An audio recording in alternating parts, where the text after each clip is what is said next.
যে ইবাদতটি একেবারেই সহজ এবং অতি সহজেই প্রচুর নেকি অর্জন করে আমাদের আমলনামাকে ভারী করে নেওয়া যায়। এবং এটি ভিত্তি হচ্ছে একটা হাদিস।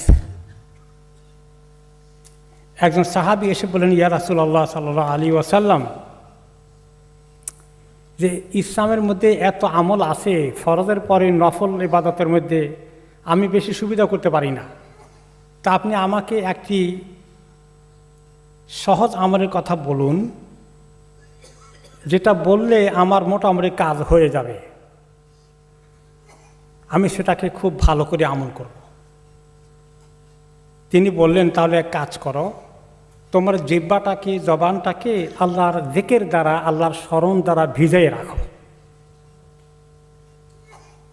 তো সাহাবী হয়তো ফরজ আর নফল, ফরজ কোনো ইবাদত তো বাদ দিতে পারবেন না, কিন্তু নফল ইবাদত বেশি করার হয়তো তাহাজ্জুদ ইত্যাদি ওনার কোনো কারণে সুবিধা করতে পারছেন না, হয়তো শারীরিক অসুস্থতা হতে পারে, অনেক কিছুই। কিন্তু অতি সহজেই কোন নফল ইবাদতটা আছে যেটা ধরে রাখলে আল্লাহ তাআলা আমাকে অনেক নেকি দিয়ে দান করে দেবেন। তিনি বললেন যে তোমার জিহ্বাটাকে সবসময় সতেজ রাখো আল্লাহ তাআলার জিকির দ্বারা। তো আল্লাহ তাআলার জিকির সবচেয়ে বড় সহজ ইবাদত, আর সেটাকে আল্লাহ তাআলা বলেছেন সবচেয়ে বড় ইবাদত। ওয়ালা যিকরুল্লাহি আকবার, আল্লাহকে স্মরণ করা, আল্লাহ তাআলা জিকির করা সবচেয়ে বড় ইবাদত। যদিও সেই আল্লাহর জিকিরের মধ্যে সব ইবাদতই ঢুকে যায়। নামাজের মধ্যে যে জিকির আছে, নামাজ হচ্ছে অনেক বড় জিকির। আল্লাহ আকিমিস সালাত আলা যিকরি, নামাজ কায়েম করো আমাকে স্মরণ করতে। তো নামাজের পরেও এই যে নফল আজকার, এই সুযোগ রয়েছে, এটা যে অনেক সহজেই আমরা করতে পারি, অথচ খুব ইজিলি, খুব সহজেই আমরা মিস করে ফেলতেছি। দিন এবং রাত পার হয়ে যাচ্ছে আমাদের জীবনে, অথচ আমরা এই নেকির আমল ভর্তি করতে পারছি না জিকির দ্বারা। কেন? আমাদের গাফলতির কারণে।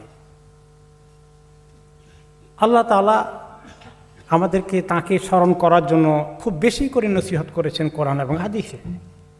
তিনি কি বলেছেন?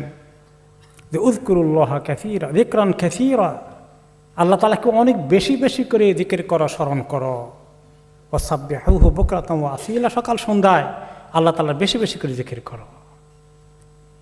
এবং তিনি বললেন যে বেশি করে জিকির করো, তাহলে তোমরা নিশ্চিত কামিয়াব হয়ে যাবে। এবং এই জিকির মানুষকে আল্লাহর অনেক কাছে নিয়ে যায়। এই জিকিরটা অতি সহজ, কিন্তু আল্লাহ তাআলা অতি কাছে নিয়ে যায়। এর মধ্যে অনেক কিছুর গ্যারান্টি আছে। যেই ব্যক্তি আল্লাহ তাআলাকে এইভাবে স্মরণ করবে, জিকির করবে, শয়তান তার কাছে বেশি সুবিধা করতে পারবে না। যে বাড়িতে আল্লাহকে বেশি করে জিকির করা হয়, ডাকা হয়, সেই বাড়িতেও, সেই ঘরে শয়তান বেশি সুবিধা করতে পারবে না। প্রোটেকশন, আল্লাহ তাআলাকে ডাকছেন আর আল্লাহ তাআলা আপনাকে ছেড়ে দিবেন শয়তানের হাতে, অসম্ভব। কিন্তু যখন মানুষ আল্লাহ তাআলাকে ডাকবে না, জিকির করবে না, তখন শয়তান তার উপরে চড়াও হয়ে যাবে, তার ঘরে অশান্তি ঢুকিয়ে দেবে, তার নিজের মানসিক কষ্ট দূর হওয়ার কোনো রাস্তা থাকবে না। কোরআনের আয়াতে আল্লাহ তাআলা বলেছেন, যেই ব্যক্তি আমার স্মরণ থেকে গাফিল হয়ে থাকে, আমি শয়তানকে তার সঙ্গী বানিয়ে দেব। শয়তান তাকে ছাড়বে না, খামাখা মিয়া বিবির ঝগড়া শুরু হয়ে যাবে, ছেলে মেয়ের সঙ্গে পিতামাতার দূরত্ব পয়দা হয়ে যাবে, ঝগড়া ফাসাদ চলবে, কারণ শয়তান তার সঙ্গী হয়ে গেছে। জিকির না করলেই আমরা কি হয়ে যাই? আমরা আল্লাহ তাআলার কাছ থেকে নিরাপত্তা পাই না, প্রোটেকশন পাই না, আমরা অতি সহজেই শয়তানের খপ্পরে পড়ে যাই। এই জন্য একটি কিতাব আছে জিকির দোয়ার জন্য, দিনে রাতে, সকাল সন্ধ্যা, শোয়ার আগে পরে, খাওয়ার আগে পরে থেকে প্রত্যেকটি কাজের আগে পরে। এই যিনি এই কিতাবটা লিখেছেন তার নাম দিয়েছেন হিসনুল মুসলিম। তার অর্থ হচ্ছে শয়তান থেকে নিরাপত্তা। তো এই জিকির এবং দোয়াগুলো যে কত নিয়ামত, একটি হাদিসে রাসূলুল্লাহ সাল্লাল্লাহু আলাইহি ওয়াসাল্লাম বললেন, যারা মুফাররিদুন তারা তো অনেক কামিয়াব হয়ে গেল। মুফাররিদুনটা অনেক কামিয়াব হয়ে গেল, অনেক এগিয়ে গেল আল্লাহ সন্তুষ্টি অর্জনে। সাহাবায়ে কেরাম বলেন, কারা এরা? তিনি বললেন, যারা অনেক বেশি পুরুষ মহিলাগণ আল্লাহকে ডাকে, জিকির করে, দোয়ার মধ্যে লিপ্ত থাকে, সকাল সন্ধ্যা তসবিহ করে, এরা সবার আগে কামিয়াব হয়ে গেল।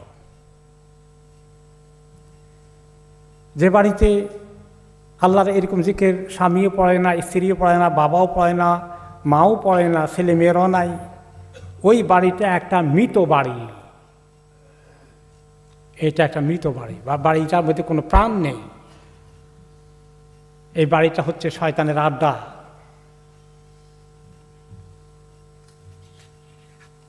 আর যে ব্যক্তি, যে মানুষটি আল্লাহ তাআলা জিকির তার জবানে নাই বেশি, সেই ব্যক্তি মৃত মানুষের মতো। আর যে ব্যক্তির জবানে আল্লাহর জিকির অনেক বেশি আছে, সেই ব্যক্তি একটা জিন্দা মানুষ, জিন্দা দিল। জিকির আল্লাহ তাআলা আমাদের অন্তরে অনেক সান্ত্বনা, তৃপ্তি, নিরাপত্তা দান করবে। আর জিকির যখন থাকবে না জবানের মধ্যে, তখন কত দুশ্চিন্তা, মেজাজ খারাপ, অনেক কিছু আমাদেরকে কষ্ট দেবে। কড়া মেজাজে, মুখে দিয়ে ভালো কথা আসে না, ইত্যাদি অনেক সমস্যা আমরা পড়ে যাব। অন্তরের মধ্যে কত রকমের দুশ্চিন্তা, কুচিন্তা, এগুলোর বাসা বাঁধবে। কিন্তু আল্লাহ তাআলা, যে ব্যক্তি বেশি বেশি করে আল্লাহকে ডাকে, তার অন্তরটাকে আল্লাহ তাআলা একদম নিরাপত্তা, শান্তি নিশ্চিত করে দেবেন। এবং আল্লাহ তাআলা বলেছেন যে আমাকে ডাকার জন্য, জিকির করার জন্য একেবারে বসে কায়দা মতো করতে হবে, নট নেসেসারিলি। দাঁড়ানো অবস্থায় আমাকে ডাকো, বসা অবস্থায় ডাকো, শোয়া অবস্থায় ডাকো, শুয়ে শুয়ে জিকির করা যায়। তোমার ক্লান্ত হয়ে গেলে ওযু ছাড়াও করা যায়। এত সহজ একটা ইবাদত, যেটা আমাদের আমলনামা ভর্তি করতে থাকবে।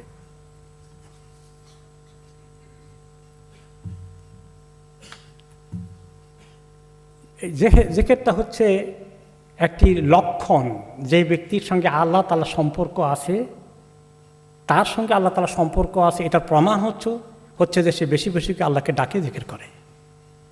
তো উলামায়ে কেরাম বলেছেন, কোনো মানুষ যদি কাউকে ভালোবাসে, আমরা হালাল ভালোবাসার কথাই বললাম, হারামটার দিকে না গেলাম, হালাল ভালোবাসাও যদি থাকে, তাকে কি সহজে ভুলি আমরা?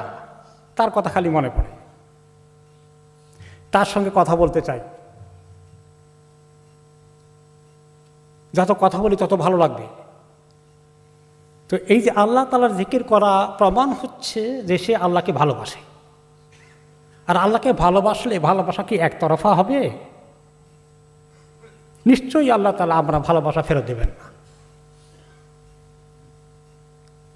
যে প্রিয়জনকে খুব মহব্বত করে, প্রিয়জনের কথা ভুলতে পারে না, ঠিক তেমনি বান্দার সঙ্গে আল্লাহ তাআলা এরকম মহব্বতের সম্পর্ক সৃষ্টি হয়ে যায় জিকিরের মাধ্যমে।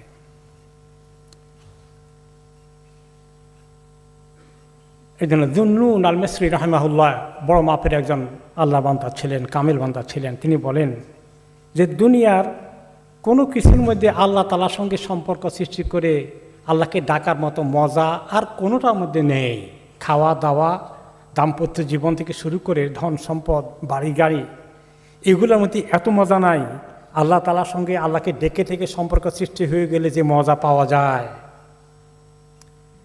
আর আখিরাতে আল্লাহ তাআলা, আখিরাত কারোই ভালো হবে না আল্লাহ তাআলার ক্ষমা না পেলে।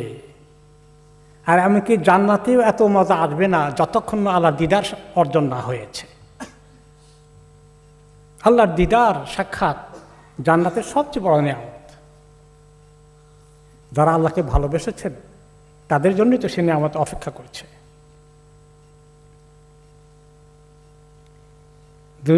আরও বলেছেন, যে ব্যক্তি তার অন্তর এবং জবানকে আল্লাহ তাআলার জিকির দ্বারা ব্যস্ত রাখে, আল্লাহ তাআলা তার অন্তরে আল্লাহর প্রতি আকর্ষণ, আল্লাহর সঙ্গে সম্পর্কের মজা একদম ঢেলে দেবেন। তা আমরা ব্যস্ত রাখি কি দিয়ে? আমাদের হাতে তো এখন মোবাইল ফোন আছে, ব্যস্ত রাখার বিরাট জিনিস জোগাড় হয়ে গেছে। সোশ্যাল মিডিয়ার মধ্যে সময় চলে যাচ্ছে। সকাল সন্ধ্যা যে এতগুলো জিকিরের লিস্ট তিনি দিয়েছেন, শোয়ার আগে কোনোটার খবর নাই আমাদের। ওই মোবাইল হাতে করেই সব জায়গায় আসি। শোয়ার আগেও মোবাইল দেখে ঘুমিয়ে যাচ্ছে। তো মোবাইলের সঙ্গে সম্পর্ক করলে জান্নাতে কি পরিমাণ শান বাড়বে। যে আল্লাহ তাআলার সঙ্গে সম্পর্ক করে এই সকাল সন্ধ্যার থেকে শুরু করে নামাজের আগে পরে তাসবিহাতগুলো, দোয়াগুলো, আসবাহানা আসবাহাল মুলকুল্লাহ আলমসাইন আমসাল মুলকুল্লাহ, এই পুরো লিস্টটা প্রতিদিন পড়া, কোনো দিন মিস না করা।